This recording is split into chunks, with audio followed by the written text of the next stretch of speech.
I joined the team kind of as this last minute thing. I heard a rumor about a grant, but I never thought that he was being completely serious about it. Coach Bob let me in on the grant process. You know that he was writing a grant to USA Triathlon. So I decided to join the team because I had actually done a triathlon previously. So then when I heard that EMU had a triathlon team, I was super excited about joining it. I was injured for all of spring track season, and so I spent all of spring track season biking and swimming with Coach Bob. So I was walking to school one day last spring, and Bob was biking down Greystone, and he stopped me. He said, "Hey, would you be interested in helping to coach swimming?" I'm like, "Cool, yeah, sign me up, I'll do it. That'll be awesome." USA Triathlon had approached, seeing if EMU would be interested in starting a program. I just heard about it. I never expected to be on it.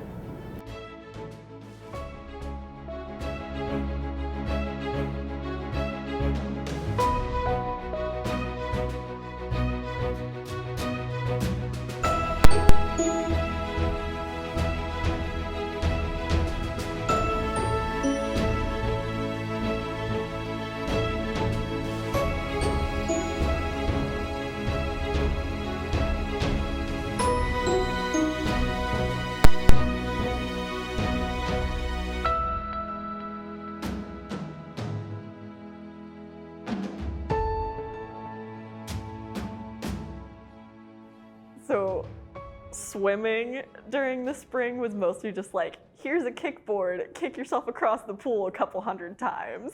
And so learning how to actually competitively swim was a whole nother story. I had never done anything like that in my life. And so yeah, just kind of, our joke was, for basically the entire season, is as long as Emma doesn't drown, we're good. The girls always groaned at my workouts. In fact, sometimes they would ask me, "What time is it?" And I was be like, "It's swim time. Don't ask me again."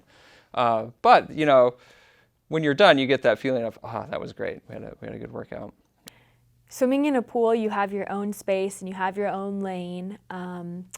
And just because I've been doing it for so long, I can kind of feel out how fast I should be going per lap, and it's easy to count. Swimming is a hard thing to pick up if you haven't been a swimmer, and there's a lot of amazing athletes that are attracted to swimming, and they tend to pick up the biking and the running a little quicker than just necessarily a runner. When you're in open water swimming, anyone can get in your space at any time. So I was elbowed in the face. It's really hard to breathe at the start because there are 30 to 50 girls who are just on top of each other, making waves over each other. It was just arms and legs flying everywhere. I think everybody got kicked. It was a very stressful start that I wasn't expecting.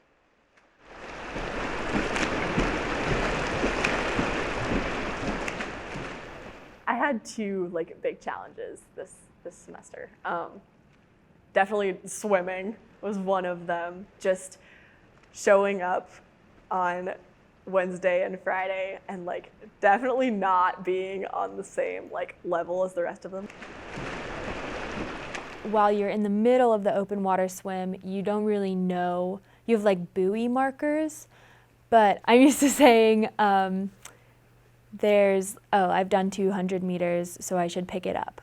Or I've done 200 meters, I feel okay, I should keep this pace steady. Or it's my last 200, I've got to really kick it into gear. But when you're in the middle of the lake, you're it's my last buoy, don't really know how far away the buoy is from the shore, I better go fast. So it's just I don't know, it's kind of different.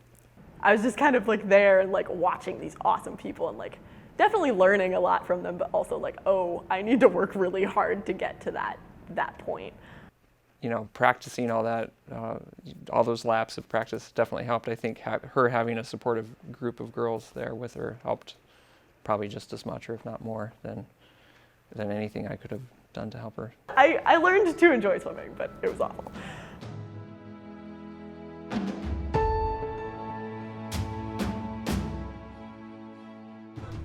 Putting shoes on is really hard. And trying to do that fast while catching your breath and finding your bike and remembering to like put your helmet on I guess the thing I got like most nervous for before races was the transitions. There's just so many little technical things that you can get like penalized for or disqualified for. Yeah, like messing something up in transition and getting disqualified. Like there's so many more technical things that you can seem really silly for doing, I guess. When you hit your transition points from like swimming to biking, for example, you have to like put on your shoes, you have to take off your cap and goggles, you have to put on your helmet before you touch your bike. There's just like a lot of things to think through, and like in the excitement and adrenaline of being in a race, it's really easy to forget to do stuff. We get to a point where we've all set up our transitions, which is like the most nerve-wracking thing, because you're like, what if I don't have my shoes? What if I don't take off my swim cap? Like, we're all just so worked up and like just so many emotions in the air. And we get to the point where we're starting our swim warm-ups, and there's this moment where Abigail will look at everybody, and Abigail goes, okay, no more negative thoughts. And she did it every single race, and I just felt like, okay, this is we're done. Now is the time to just let it all go. This is what it is. It's time to work. Sports gave me an outlet from like school and from stress, and I really consciously said like, okay, when I'm doing triathlon stuff, when I'm like training, when I'm doing a race, I'm not gonna think about school at all. Like this is gonna be my break during the day from school. So once I viewed it like that, I think like I had to be more efficient with my schoolwork, and like I am gonna lose like some time.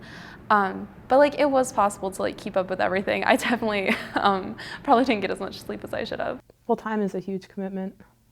I don't think they're all getting a lot less sleeping in days than they used to have.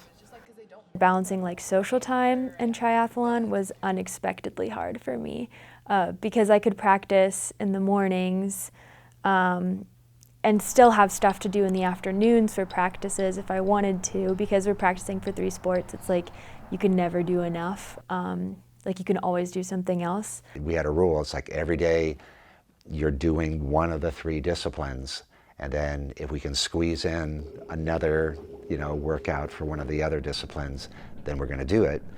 But, you know, Mim is a nursing student, you know, so she's doing clinicals, and most of the time there wasn't a second workout for her. It took up my Saturday mornings, which meant I needed to go to bed early the previous night. And yeah, when you're up early in the morning, like I wanted to go to bed by like 9 or 9:30, but that's right around the time that my friends would be starting to hang out. I have a really great relationship with Les, who owns the bike shop on Waterman. We spend so much time in his shop, and he found us some really good deals just to like, with the little bit of money we do have, to get something really great for the program we are. So.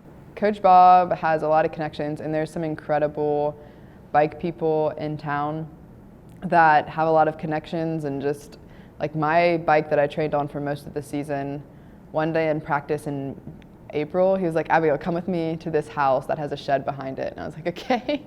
We literally went to the house, he opened the shed door and was like, okay, there's your bike. Biking was probably the hardest out of the 3 to master for me. Definitely took me the longest to get used to. There's a lot more like technicality and like body position on a bike than I thought there was. So like learning when in the race it's appropriate for you to just like totally hammer on a really high gear, and when it's not very smart for you to do that. How to handle like super sharp turns, how to not be like scared out of your mind when you're going down a really steep hill. I improved most with biking. I don't know, I was just pretty like timid and scared with like the bike and didn't really know much about racing on a bike before the season. So yeah, I definitely feel more comfortable now on a bike. Yeah, I would say over the summer I had to completely learn a new sport in biking. So it was funny to be like, oh my word, they don't even have like shifting down. Like this is going to be a lot of fun watching them get their feet under them on the bike next fall. And they totally did. Like they're great cyclists now. I don't know much about pack riding, but I was just really scared that I would somehow get in a pack and then like cause a wreck, and then it'd be all my fault, and it would be like the D3 girl who didn't know what she was doing, and she just like messed up all these people. But luckily I wasn't as talented of a biker, so I never really was in a pack for the most of the season. And it was neat to watch that happen, to watch them get a lot more skilled on their bicycles and get better at drafting off of people. I was hoping that we have our 5 women finish 4 races. And the reason that was a question is because they have something called the lap out rule. So you have these top athletes getting out of the water quickly, getting on their bike, and the bike courses are usually 3 laps. If you get lapped at any point, you're out of the race. So because our swimming was, okay, getting better, but our biking was horrible to start with. It's good now. I was really worried that we would not be able to finish some of these races. I'm glad to say it really wasn't even close. They improved so much that the first race might have been a little closer than I wanted, but after that, there was no problems.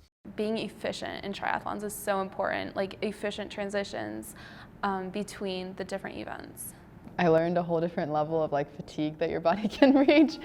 Jumping off the bike and like not being able to feel my legs and going into a run is just a different kind of feeling. I think I learned a lot about really trying to be as grateful as possible for all of the work that the coaches were doing in the midst of just like feeling absolutely physically exhausted. I think sometimes I would take out my exhaustion on my coaches.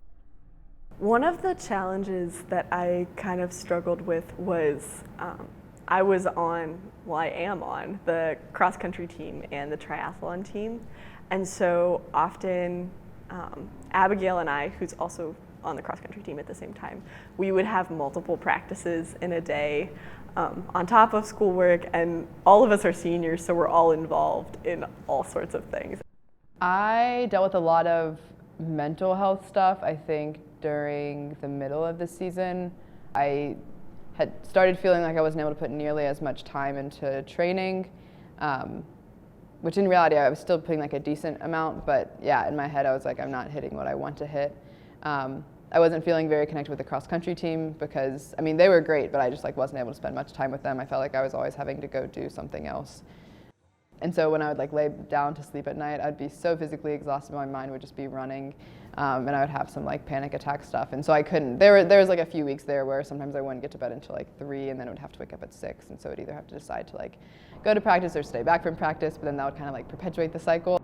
Balancing triathlon with school was an adjustment for sure, I'll put it that way. I'm a senior nursing student, so my classes are pretty time consuming, but Bob was really good at working with us and our schedules to make sure we were always putting school and classwork first. So yeah, if that meant backing off of practices a little bit, that's what we had to do. Leah is some type of math, science, crazy major. She's taken quantum everything, and just some of the most difficult classes at EMU. And I don't know how they did it. They're just, all 5 of them are amazing students. I want to be an educator. My goal is to be a middle school history teacher. I absolutely love middle schoolers, which most people think is crazy. But part of who I am is just being this person who endures. Being a new athlete and a senior felt kind of weird because the seniors who ran cross country like knew what they were doing and had been in the sport for 4 years, and yeah, we're kind of able to lead people, and us as seniors and triathletes just kind of were figuring stuff out as we went and didn't know what to expect as much.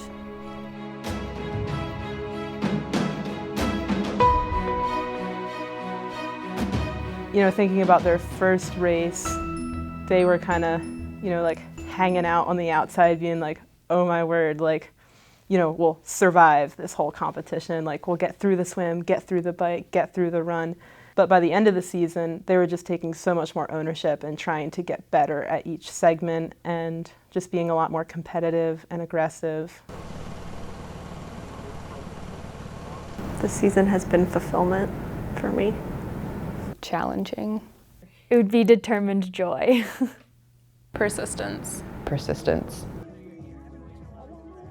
Triathlon can be a really delayed gratification kind of sport, and seeing my teammates within triathlon just persisting day after day and trying new things in the midst of so much schoolwork, deciding what you're going to do next year, all of that. So within the whole sport, and then also just like persistence within the race, you have a lot of time that you're just really willing your body to go and go and go. Every single girl's finished every single race, so I think that's pretty amazing.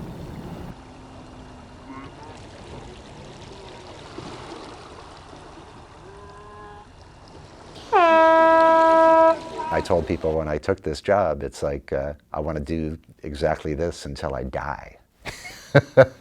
Because I'm just very passionate about what I'm doing right now. So, yeah. Hopefully I won't die in front of my athletes, but you know. Qualifying for nationals was a pretty surreal experience. I don't think I've ever smiled that much in a race. I didn't know what place I was in, so I needed to be in top 10, and I didn't know what place I was in until like the last 400 meters of the run when I passed my coach.